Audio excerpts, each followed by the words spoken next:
ዳሌ ማለት ነው። ባለ ሁለት መኝታ ቤት ኮንዶሚኒየም ቤት ደርሶሻል። እንኳን ደስ አለሽ። በኋላ እነግራችኋለሁ። ቪዲዮ እኔ ወደ 40 ምናምን ትኬት ነበር የቆረጥኩት። ማሻአላ ማሻአላ ማለት ነው። መጀመሪያ 4 ቆረጥኩ፣ ከዛ ደግሞ 38 ቆረጥኩ። ማሻአላ ማለት ነውና እንኳን ደስ አለሽ። እንኳን ደስ ያለሽ። ኮንግራቹሌሽን ኮንግራቹሌሽን። እንኳን ደስ ያለሽ። ባለ 3 መኝታ ቤት ይቺ ደግሞ አንደኛ ዕጣ ነው። ባለ 3 መኝታ ቤት ደረሳት።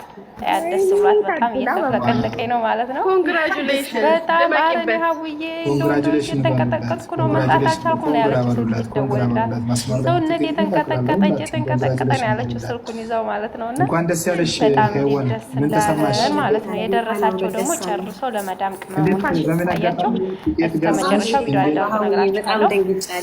እጣ የደረሳቸው ማለት ነው። ዝም ብሎ ተሰጥተው አይደለም በጣ ነው። አሁንም ሀቢባ ይባላል መቁረጥ ይችላል። ደግሞ ኮንግራቹሌሽን እንኳን ደስ ያለሽ። በጣም በጣም በጣም በጣም ደስ ብሎናል። መቼ ቆረጥሽ ቲኬት? መጀመሪያ ቀን 7 ቆረጥኩ። ሰኞ ቀን ደግሞ መጀመሪያ ቀን 7 ሰኞ ቀን 8 ቆረጥኩ። ኮንግራቹሌሽን ኮንግራቹሌሽን። እንኳን ምን ያህል ቆየሽ አረብ ሀገር ላይ? 6 ዓመት ቆየሽ። እዛ ቅድም ያያችኋት ናት የደረሳት 100 ሺህ ብር መሰለኝ ነው እኔ ደረሳት እና በጣም በጣም ነው ደስ ያለን። በጣም ደስ ብሎናል። የሊቃብስቷ ልጀምርላቸው። የሊቃብስቷ ታሪክ ሳኡዲ ላይ 22 ዓመት ኖር ያለሁ ነው ያለችው ሲጠይቋት ማለት ነው። እጣ ደግሞ ወደ 40 ምናምን ነው የቆረጠችው፣ ወደ 42 እጣ ማለት ነው። ለካ አንድ እጣ ብቻ አይደለም የሚቆረጠው። እኔ እኮ ለመቁረጥ አስቤ ነበረ፣ ግን በዚህ ላይ ደግሞ ሐራም ነው ምናምን ሲሉ ጊዜ እኔ እንጃ ተውኩት ማለት ነውና አንድ እጣ መስሎኝ ነበር፣ ለካ ከስሬ ነበር። ለነገሩ አንከስርም። በኢትዮጵያ 2,000 ብር ነው አንከስርም።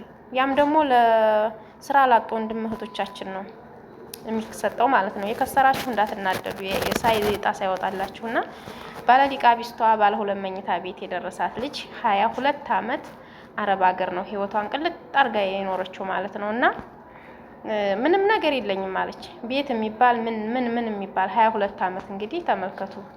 ምንም የለኝም ነው ያለችው። ታሪኳን ብዙ ስትናገር ነበረ። ግን አልহামዱሊላህ ያረባሁን ሰጠኝ ቤት ባለ 2 መኝታ ቤት። ቀልድ እንዳይመስላችሁ 2 መኝታ ቤት አላት። ቤቱ ያው እንግዲህ ሁሉ የተሟላለት ነው።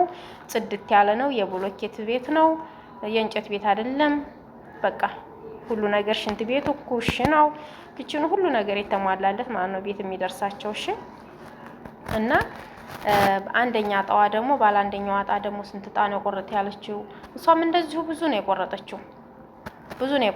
ግን ይወጣላቸው በስማቸው ነው የሚገርማችሁ ነገር በራሳቸው ስም። እና እሷም ደግሞ እንደዚሁ ቤት የለኝም ማለች። ቤሩት ሀገር ነው ሳኡዲ ነው ሳኡዲ መሰለኝ። ወደ 6 ዓመት ነው ሰርቼ ወደ አዲስ አበባ ገጠሩ ቦታ ነው መሰለኝ ቤት ሰራሁ ምናምን አለኝ። ተፈረሰብኝ አለች። ህገወጥ ሆኖ ማለት ነው። ተፈረሰብኝና ተናደድኩኝ። ተናድጄ እየተበሳጨሁ እያለሁኝ ወንድሜ እንደገና የሆነ የሚሸጥ ነገር እንትን ብሎ ብር ሰጥቶ ቦታ ገዛልኝ። ያም ደግሞ ቦታ በቂ አይደለም ብዬ ተመልሼ ወደ ዱባይ መጣሁ ቤት ለመስራት አለች። አሁን ሳስበው አለች አሁን ቤት የምሰራው ሁሉ ነገር ተወዷል። ግን እንዴት ነው ቤት ሰርቼ ምን ብዬ አሁን ግን እንዴት ነው እያልኩ ነበር አለች። ግን እጣውን ቆረጥኩት ከደረሰ ብዬ ብዙ ጣ ነው እሷ የቆረጠችው ማለት ነውና እንግዲህ ምንድነው ያለችው? የማርያም ምንድነው ስሟ ምንድን ነበረ? የማርያም ነገር ነው የሚለውና ማርያም ሰጠችኝ እያለ ነበረ።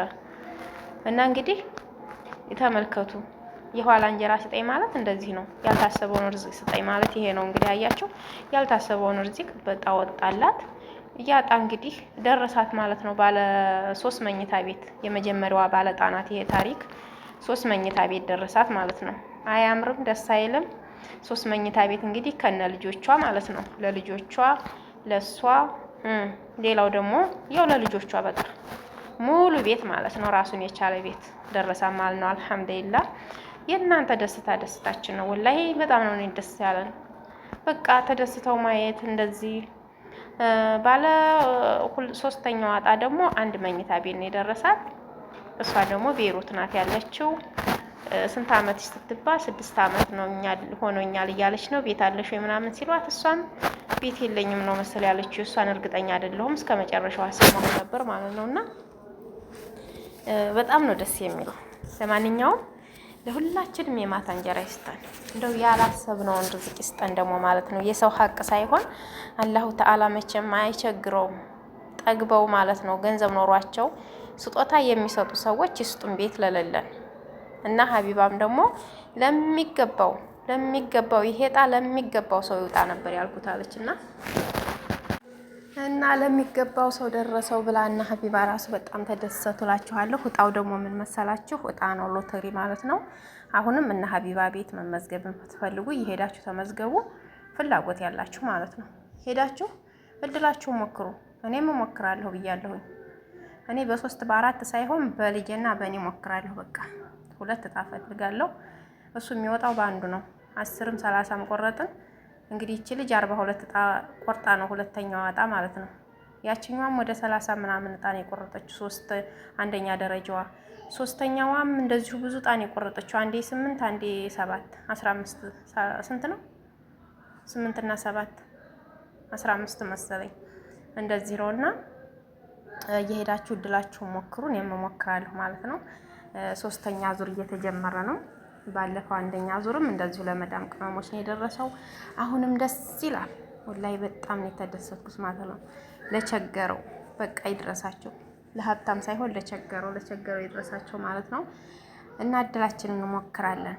እኔ አሁን እሞክራለሁ ብያለሁ። ከተደረሰ ይድረሰ፣ ካልደረሰ እንደው ቤት እንደ የነጠጠ ቤትማ አዲስ አበባ ላይ ቢደርሰኝ ሱብሃንአላህ እንደው ምን አደርገዋለሁ ነው የምለው። ምንድን ነው የማደርገው? እንደው ወደ ሀገሬ ነበር የምገባው። በቃ እንደዚህ ራስን የቻለ ቤት ካገኘው ወደ ሀገሬ ቀጥ ብዬ ነው የምሄደው። በቃ ሄጄ ኖር ቁጭ ልበታለሁ ማለት ነውና ሁላችንንም አላህ ይርዝቀን፣ ዋናው ነገር ማለት ነው። እነዚህ ልጆች እንግዲህ በተለይ የ22 ዓመቷ ህይወቷ በስደት ያለቀው ያቺ ሊቃቢስቷ ልጅ ማለት ነው ሳኡዲ የምትኖረው 22 ዓመት ስደት ላይ ኖራ ምንም የሌላት እና አሳዘነችኝ። ለእናቴ ልንገራት፣ እውነት ነው በቃ አሁን ካወራችሁ ይበቃኛል፣ ደውዬ እናቴ ልንገራት ነው ያለችው። ደስታዋን ልታካፍል ለእናቷ ማለት ነው። ሱብሃንአላህ በጣም ነው ደስ ያላት። በጣም እኔ በቃ ውስጤን በቃ ተደሰትኩኝም እንባም ነበር ያለኝ ስሰማት ማለት ነው። እንግዲህ የሰው ልጅ ደስታ እኔ እንጃ ሞተው ባላደሩ እያልኩ ነበር። ጥላታቸው ሞትክ ይበልና እንደው ደስታም እኮ ይገላል፣ እንደው እነዚህ ልጆች በሰላም ባደሩ እያልኩ ነበር። እንግዲህ ቲክቶክ ላይ ምንም አዲስ ነገር የለም። ሰላም አድረዋል ኢንሻአላህ።